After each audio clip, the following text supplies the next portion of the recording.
It's simple, no? So if someone's helping you for free, they're not actually helping you for free. They're getting paid from somewhere else, right? And they're getting paid a lot more, and they're just filling up forms, doing it in 15 days, and it's done. I picked up finance, then I took maybe marketing. I did an internship in finance, another one in maybe HR. So you can keep exploring till you figure out what your career calling is. I did my MIM for 3 years, right? I wanted to do multiple internships. I wanted to go for exchange programs. I wanted to maximize, all the things that they were offering me, right? And because of that, I went to France. It is practically impossible for an employer to kick you out, okay? If an employer wants to do that, he has to pay maybe a fine, or if he does that, the government will pay you unemployment benefits, right? So I would not say it's impossible, but it's very costly for them to kick you out.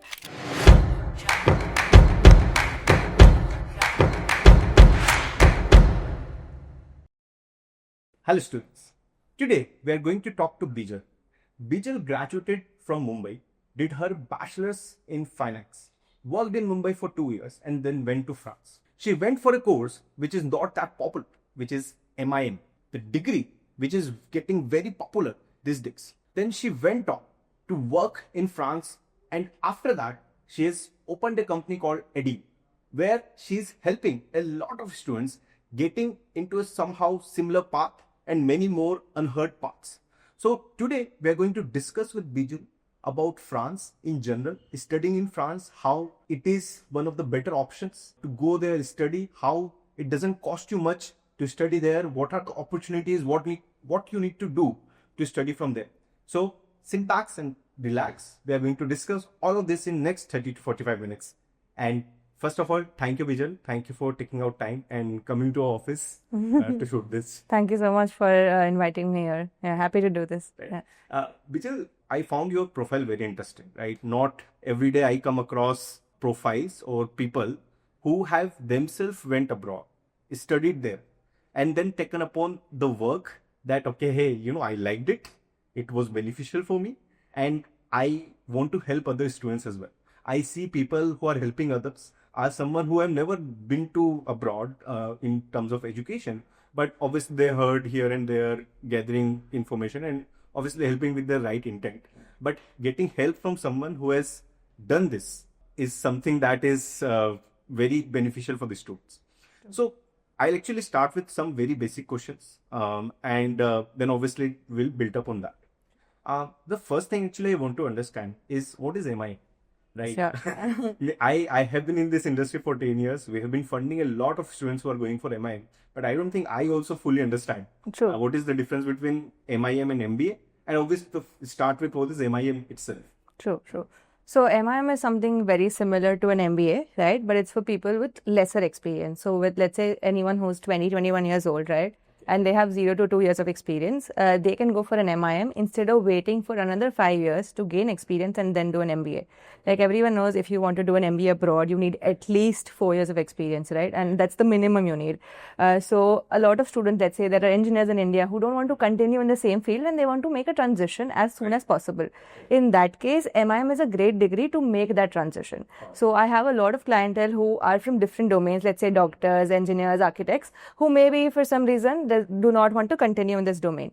And then they want to go for a management related field, or they want to combine that existing degree with management. So let's say engineering plus management.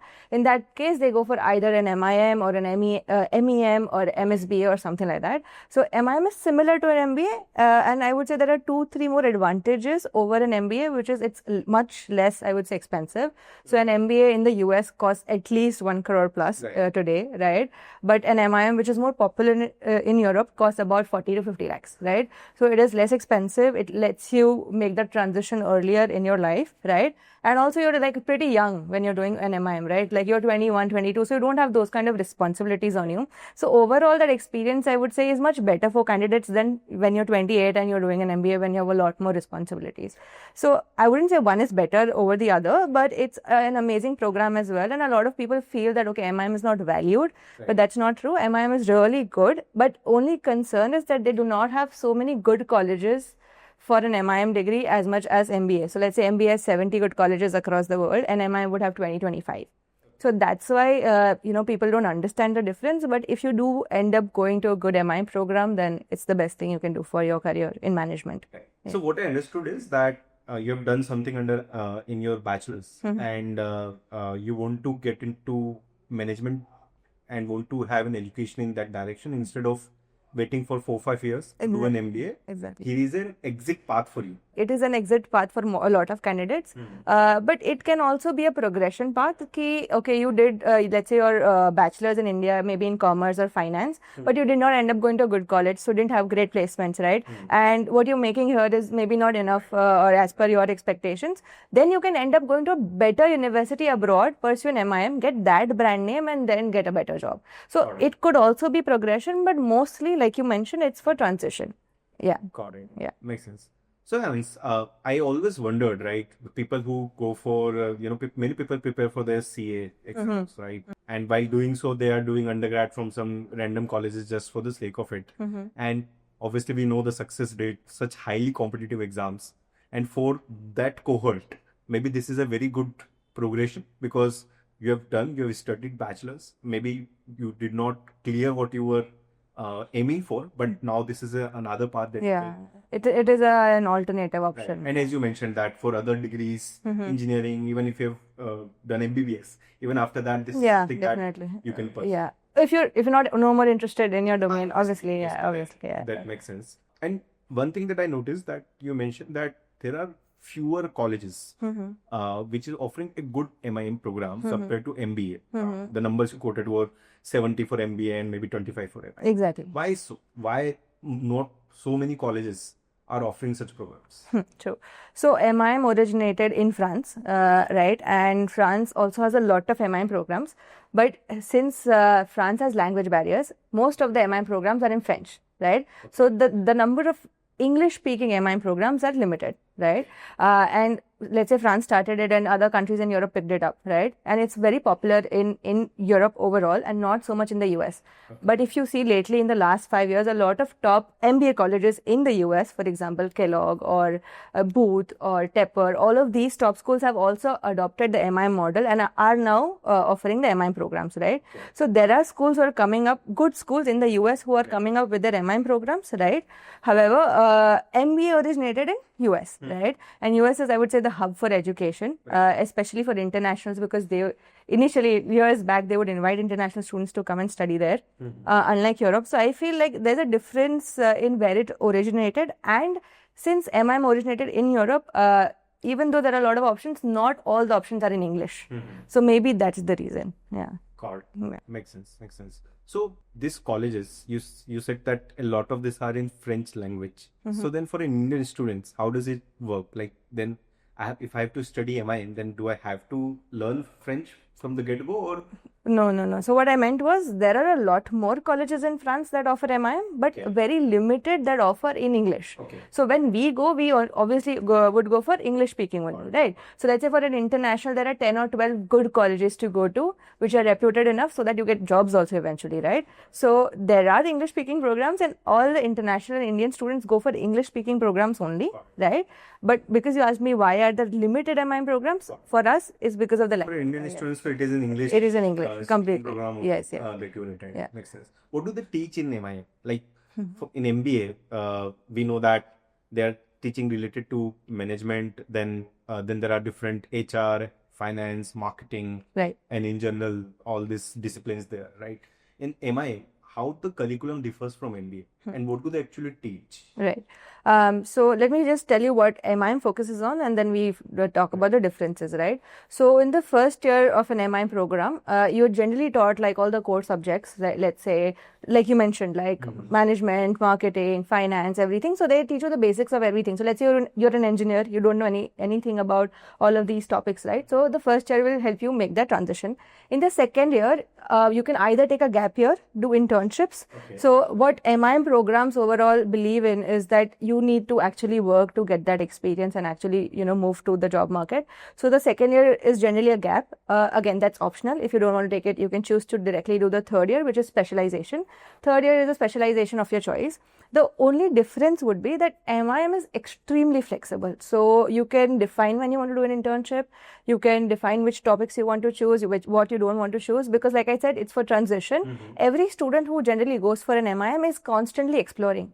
Let's say, so when I went for an MIM, for example, I picked up finance, then I took maybe marketing, I did an internship in finance, another one in maybe HR. So you can keep exploring till you figure out what your career calling is, right? So that way, MIM I feel is more flexible overall, and also it's more fun because like I already mentioned, you are much younger.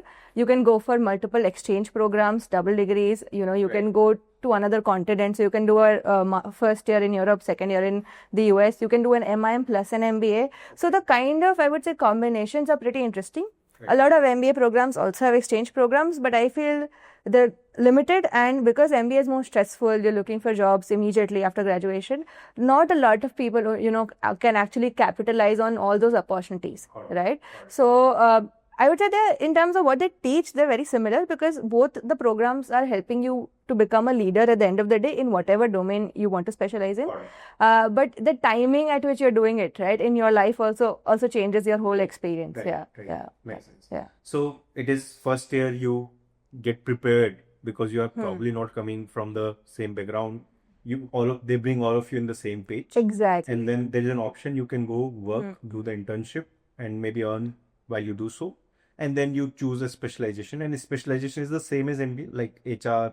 I feel that the French schools are pretty interesting like that. So the French MIM programs are more, I would say, exploratory in nature. So you can do sports management, you can do luxury management, you can do something in sustainability.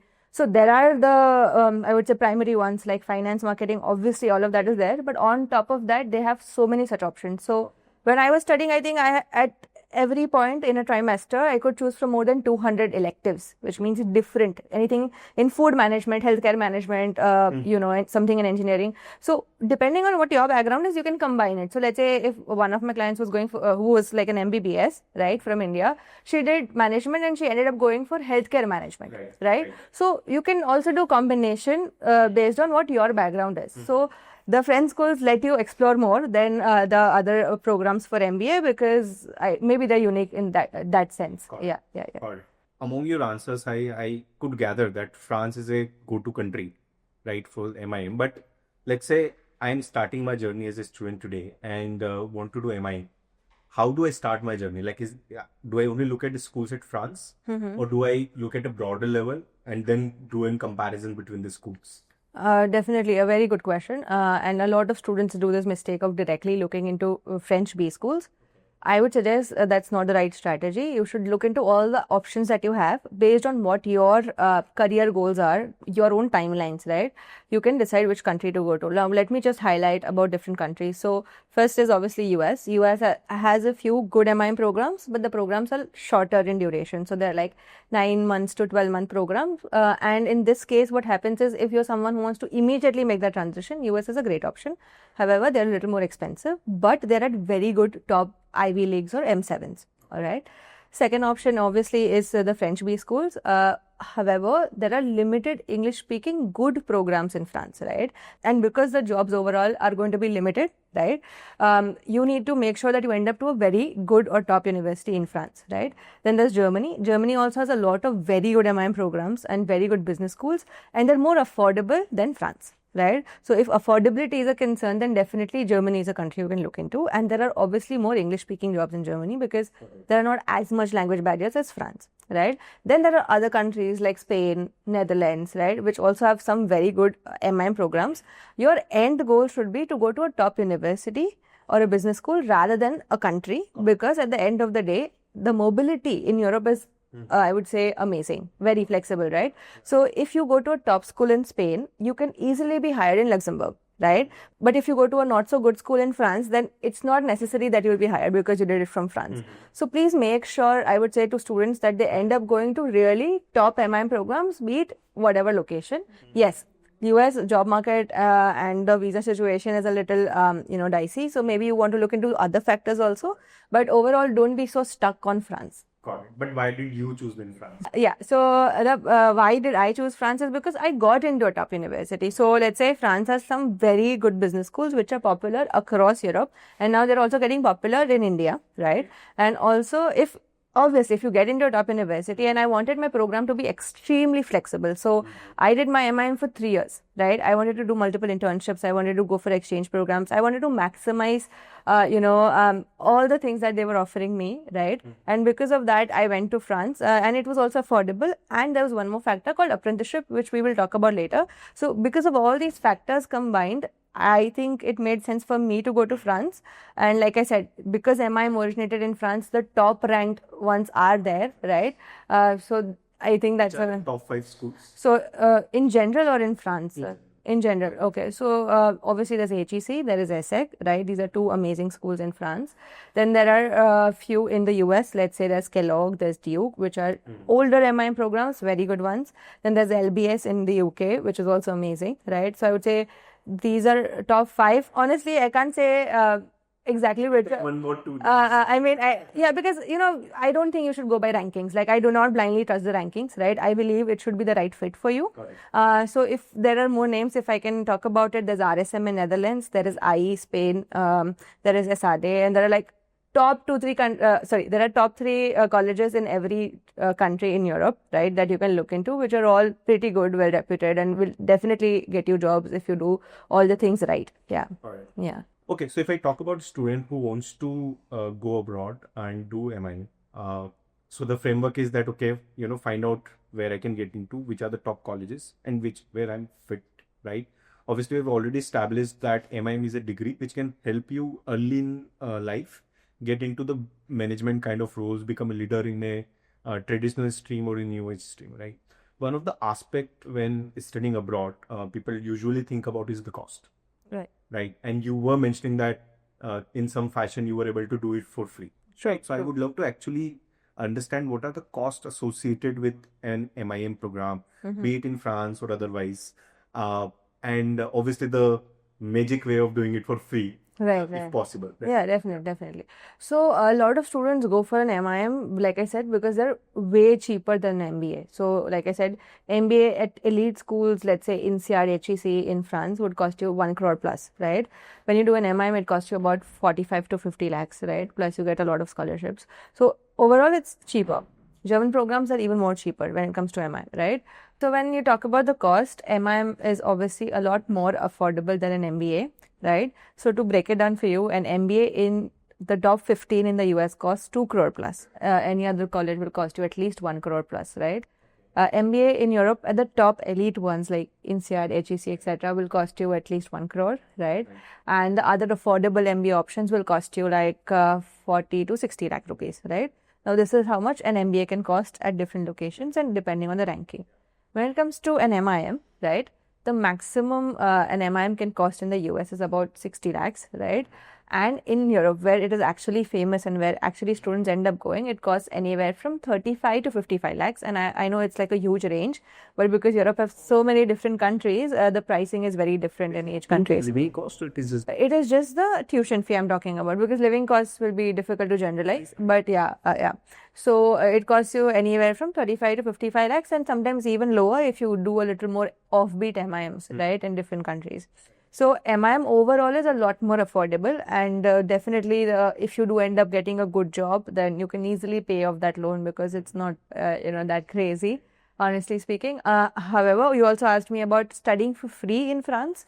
So there is this thing called apprenticeship, which means work and study at the same time, right? And I joined that program at my university at ESSEC Business School, right? I joined that program at ESSEC Business School, and what happens is once you join that program, the company and the government fund your entire education, right? Your structure is generally that, like, you go to study for 3 days, you go to work for 3 days a week, you go to study for 2 days a week, right? I did that for 2 years, and while I was doing that, they paid off my tuition fee. Along with that, they paid me a stipend every month. So I practically did not spend a penny while studying MIM in France. However, this is only ESSEC that offers English-speaking apprenticeships, right? most B schools in France offer apprenticeship, but all of them are for French speakers, right? So you need a certain level of French to be eligible to apply. Eventually, your apprenticeship or the job you're doing can be in English, right? But you need to have certain level of French for all other MIM programs in France. So don't get confused between what apprenticeship is, where you can do, where you cannot do, because it's a little more complicated and difficult to explain. But however, if you want to I would love to go in detail right now to understand more about it. Like, so while I'm applying for MIM, I have to apply for apprenticeship at this point in time? Okay, so no, you do not need to apply for apprenticeship right now. You cannot do that. Apprenticeship is like a contract, like a job contract. So let's say internship is a contract, right? Full-time work is a contract. Part-time work is a contract. Right. Like that, in France, apprenticeship is a type of work contract. Right. So unless you are a student, you cannot apply. Right? So right now you cannot know whether you will do an apprenticeship or not. Only thing you can do right now is to go to universities that let you do apprenticeship, because they are also part of that contract. Right. Okay. So I went to a business school which allows me to do an apprenticeship in English. Right? So all I had to do is to go to that university. Once I went there, I started looking for these contracts. Like you look for internships, instead I look for apprenticeships. And if you open any job portal in France, you will see multiple apprenticeships. And the companies are very happy to offer apprenticeships because they get a lot of benefits from the government, right? So it's not that you will not get an apprenticeship. You will easily kind of get an apprenticeship. When I say easy, not like a cakewalk thing, but yeah, if you apply... Out of 100 students... how many weeks? Everyone, if you apply well in advance. Yeah. So when I went to ESSEC, all my batchmates who wanted an apprenticeship had one, right? Obviously not when they filled in the first application. After 100, 200, 400 applications, depending on their own experiences, everyone got one, right? That's amazing because... it's amazing because, but yes, it's amazing, but the only downside is that only ESSEC allows you to do it if you don't speak French, right? And the upside is that, I mean, you can work and study at the same time, plus the stipend. So all in all, you're studying for free. Yeah. So let's talk about the eligibility criteria. How do we get into these universities, right? What do they look at while I'm applying? Do I need to give exams, GMAT, or any other exam that I need to give? No. What is the admission process? Yes, you do. So the admission process is quite straightforward, just like an MBA. You need to obviously have a bachelor's degree. You need to have good grades for that, right? You need to have lesser experience. So let's say if you have too much experience, the university might not accept your application because they will suggest you go for an MBA, right? So you need less experience, right? 0 to 2 years, sometimes 3 years is also fine, depending on your profile, right? Apart from that, you need to have a very good profile to get into a top university or business school like ESSEC. So let's say you need to write very good essays and applications. They have a lot of essays that you need to write. You need to, show who you are as a person, show your value system and everything through those essays. Then you need to have a decent GMAT score along with a CGPA.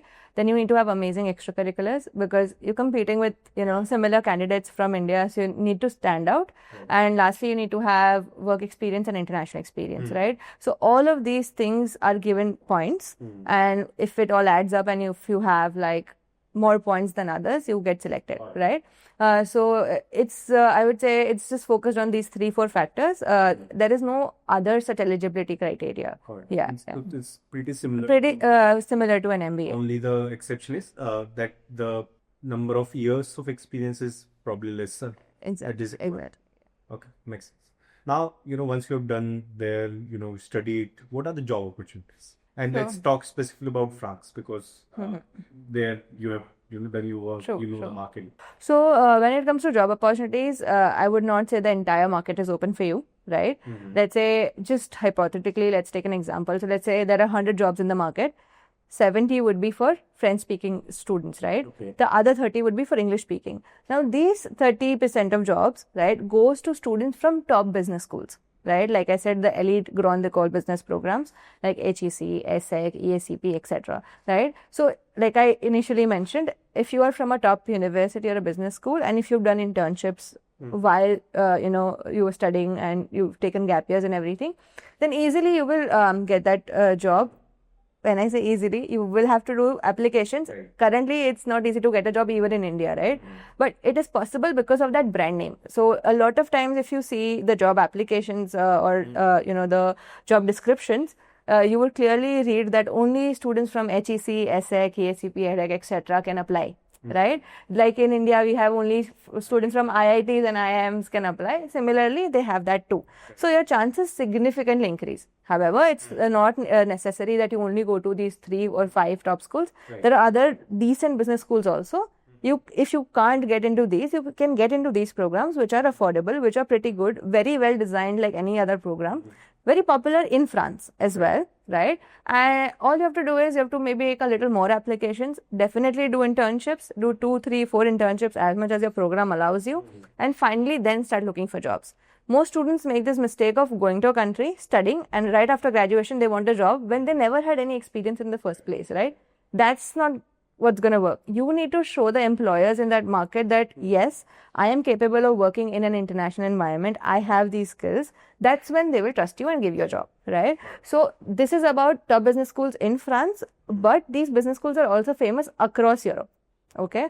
So most of my batchmates or my clients also, they not necessarily go to top companies in France. A lot of them get hired in Luxembourg, in the UK, in finance companies, they go to Germany. So everyone's scattered here and there. So when you think of Europe, don't think of it from a very traditional sense like the US ki you go to study there and you'll get jobs there. That's not the case in Europe. You go to a country, you do an internship at another country, you do your job at another country, and that's completely possible, right?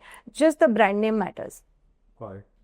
Yeah, it's happening here in India as well. I see a lot of people now, my batchmates, especially from IIT Kanpur, are now working in UAE without doing any degree. That is directly applied and getting. I can relate to that one. Also, I would like to touch upon that point. So, a lot of these French business schools are famous in the UAE, right, in Dubai. So, because since a lot of years, alumni have been, working there and, living there. A lot of students from these business schools get hired in Dubai because there's an alumni base there. So obviously they will hire from their own business school. So a lot of HEC, INSEAD grads end up going to Dubai. Yeah. So that's also something people need to know, that stop thinking from the traditional sense ki I go to a country or wahi pe I will get a job. That's not necessary. It is possible that you will actually get a job in another country. So we've talked a lot about academics, how to get into the top programs and all of that. I also want to understand how it's like how it is different from India, right? Given while studying and after graduating, obviously a lot of students I talk to, they say that, okay, they want a better life and that's why they're going. So what does better life mean? So when you look at France as a country or most countries in Europe, they're pretty relaxed, right? The work culture is pretty relaxed. They really respect humans. They want them. I mean, we were forced to take vacations, right? Especially in August. They call August as the ghost month because everyone for the whole month is on vacation, right? So it's pretty interesting as a culture there. Also, I love the country for some reasons which I would like to touch upon, right? So if you go to France and if you get a job, right, it is practically impossible for an employer to kick you out. Okay, if an employer wants to do that, he has to pay maybe a fine, or if he does that, the government will pay you unemployment benefits, right? So I would not say it's impossible, but it's very costly for them to kick you out. So once you get a job in France, it's very difficult to lose a job, right? Which is not the case in the US, where you can be kicked out within minutes or seconds rather, right? So these things are very, I would say, that constant anxiety that students have, right? Like even after going to another country, you're constantly scared ki I'll lose my job, I'll lose my visa. These issues are not there, right? Obviously, there is a big issue though, which is language barriers, which is not an issue if you're open to their culture, open to learning, and open to enjoying what they have to offer. Let's say if someone comes to India, right, they would enjoy more if they know the local languages or they try the local food and everything, right? Similarly, if you go with the right mindset to France, then I would say it won't be much of a problem, the language barriers. But if you're someone who does not want to learn the language, no matter what, right, then you can go and study there. But I would not suggest go and study and settle there, because it is a country which functions in a different language and you need to accept that, right? So apart from the language barriers, as a life, it's very balanced. I don't think people work for more than 6 to 8 hours generally, right? Even at top companies, and they really respect humans and like their time as well. So overall, it's pretty good. It's a beautiful place. Paris or other cities and towns in France are also great. The mobility to other countries, traveling. I mean, every weekend I was in a new country. So it was pretty, I would say, great experience, especially like I mentioned, if you're 21-year-old, you have no burden, you can really go travel, have fun while pursuing your education. Yeah, and even the education is not very hectic. They let you choose what you like. They let you study what you want to study. They let you do it when you want to do it. Let's say for 3 months you don't want to study and you want to do nothing. You can do that during your program also. So there is no such pressure actually. Yeah. I think pretty much checks out with what we know of each other. So would love to touch upon a little bit on your journey now after graduation. So you're running EdYou now, right?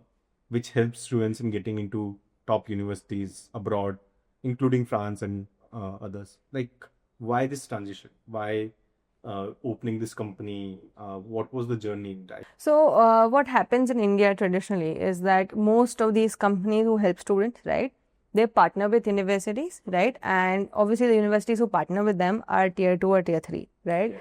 So because of which they push these students to not so good colleges and business schools, right? Because they get a huge chunk of the commission, right? There's nothing wrong in that. They're running a business, right? But what happens is because of this, Indian students lose out on getting into the top universities. They don't even give themselves a chance. India in general is very competitive and everyone's, I would say, self-worth or self-respect is pretty low because it's so competitive, right? But the truth is that if you can't get into a top university in India, you can actually get into a top university of the world. Like if you can't get into IMA, you can still get into Harvard. Because here you're competing only with Indians. There you are an individual with your own identity and you're not just competing with Indians, right? So students never gave themselves a chance, right? And when I went to ESSEC and when I studied for free, like even I didn't know I was going to go through this journey. I was going to travel so much. I'm going to learn so much and do it for free. Like we can't even imagine that education is free in India, right? We've never done that. Our government does not do that for us. But I wanted people to explore that. So when I started EdYou, I went to different, I would say, countries. I explored these public universities, private universities, how to get scholarships, apprenticeships, like all these unique ways of funding your education, but at a good education, not at a cost, right?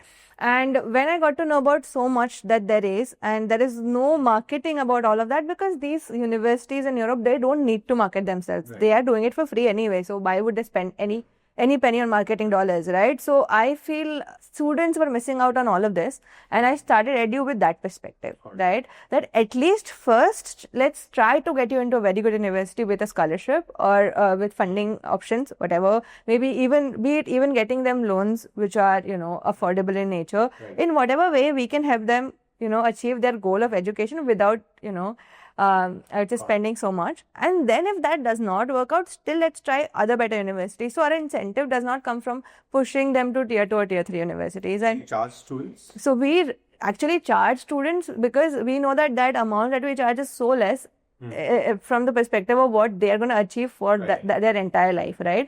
And that's why a lot of people are happy to also, pay us that kind of money because it's about the entire career, about their entire life, right? Sure. So I think it's the price you pay for honesty. Got it. Yeah. So you don't send, or you are not in partnership with any university? No, it's not about partnership. We, as a priority, whoever pays us, we'd never ever try to even suggest a tier 2 university to them, right? If a student, however, let's say, after trying all the dream universities, still does not get in, maybe because of the personal backlogs or whatever the situation, then from those tier 2 also the top ones, we try to get them in with a scholarship. So, so that they don't spend so much. Yeah. So, but we do follow a certain strategy and structure where at least each student is given a chance to at least try. That's the thing. Yeah. Makes sense. But how do the students identify which are the consultants I should go to? It's simple, no? So if someone's helping you for free, they're not actually helping you for free. They're getting paid from somewhere else, right? And they're getting paid a lot more and they're just filling up forms, doing it in 15 days and it's done. So because I see 10 ads in a day. Right. People say, free admission to Europe, free admission to US, UK. So I would say there are three red flags, okay? The first one is guaranteed admissions. Any person would not, want to go to such consultancies because no one can give guaranteed admissions, right? The second red flag would be that they don't charge you. Right. If they don't charge you or they charge you like minimum amount, then it means that, they're trying to push you to a university where they're going to make a lot more money from, right? And the third flag is that they give you a list of universities that यहीं पे admission होगा, right? In that case again what happens is obviously they're going to send you to those universities only. So I think these are some red flags, and I think students are smart enough to figure that out. They are not. Means No? I keep looking at people, and thousands of students are going via these companies who are helping them for free. Right. And just to save those 30, 40, 50,000, they are being pushed. It's sad to see at times that they have been pushed to tier 2, tier 3 universities, which would have not been wrong if they would have tried the top universities and then, are going to those universities. But that's sad. That happens right now on ground. People are being pushed to universities where they don't deserve to be. Right. Makes sense. So right now, you know what is going on in the broader geopolitical sense. There is an India-Canada tension that is actually coming down. Then there is a lot of noise from Mr. Trump, right? UK was in recession for a couple of months. There are news who are students in UK saying that there are no jobs here, don't come.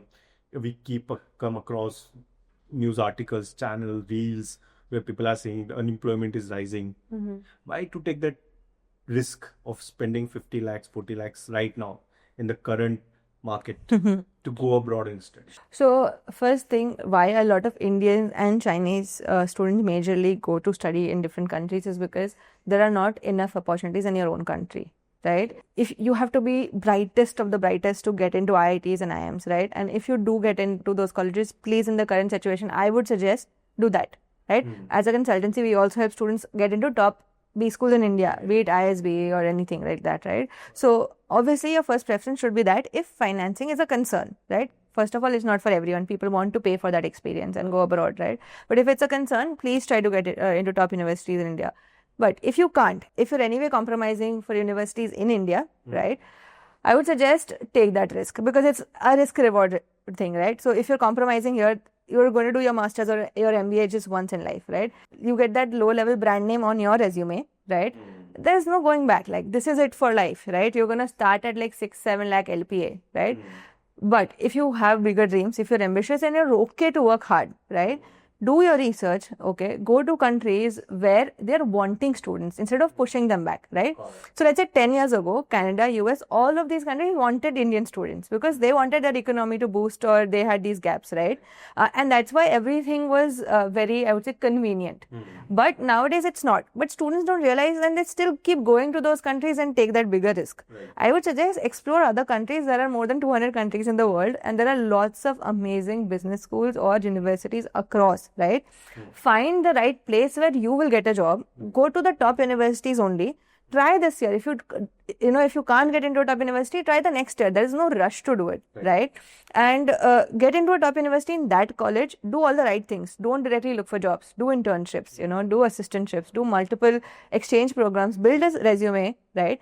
And then try to look for jobs. And trust me, then definitely students will get a job in that market. But it's always about finding the right fit and about taking that risk of 40-50 lakhs. I don't think it's as much of a risk if you do it right. Right. And not if like education in India is cheap, right? Yeah, exactly. It's cheap and or you're compromising and you're settling in life. If you're someone who's more ambitious, you might have to take that risk, right? Again, it's important to look into your personal finance situation, right? You want to do affordable education, go to Germany, like go to public universities in France or go to other countries where it's affordable. Try to get a scholarship, right? Everything's possible. People are getting it. People are doing it. Just that maybe sometimes they're being misled by consultants also, or sometimes they don't know if there are such opportunities. Like I mentioned about apprenticeship, nobody practically knows about it. And even if, let's say, I make 100 videos about it, it's so difficult to explain. Right? Unless you are in that situation or you have a consultant who can sit down and spend hours explaining the whole process to you. Right? Makes sense. So, in a way, what I think is that optimize where you can get a better education, better brand name. Exactly. If it is in India, you are getting into IIM, ISBs of the world, maybe IITs, then maybe it's something you can pursue here. Otherwise, don't settle for less. It will cost you a little bit extra. Or it might not cost you a little bit extra as well if you choose your countries, right? But the brand name and the experience will worth it. True. And obviously, it's not an easy path. It's not an easy path, but there's so much to explore. So, for example, the Danish government that I was talking about earlier, they give like a funding to all international students. So, they give living expenses every month, right? And if you go to that country and there are 2 or 3 eligibility criteria that you fulfill, then the Danish government will give you living expenses, right? So, there are so many such opportunities in different countries. You just need to explore. And I mean, don't believe in what your chacha who went 10 years ago is saying, right? Or a consultant who never stepped out of their house and they're still consulting you to go to another country. So trust someone who knows what they're talking about and in detail. Got it. Yeah. I think that's it. Thanks a lot for your time. I think we learned a lot, especially about MIM, about France.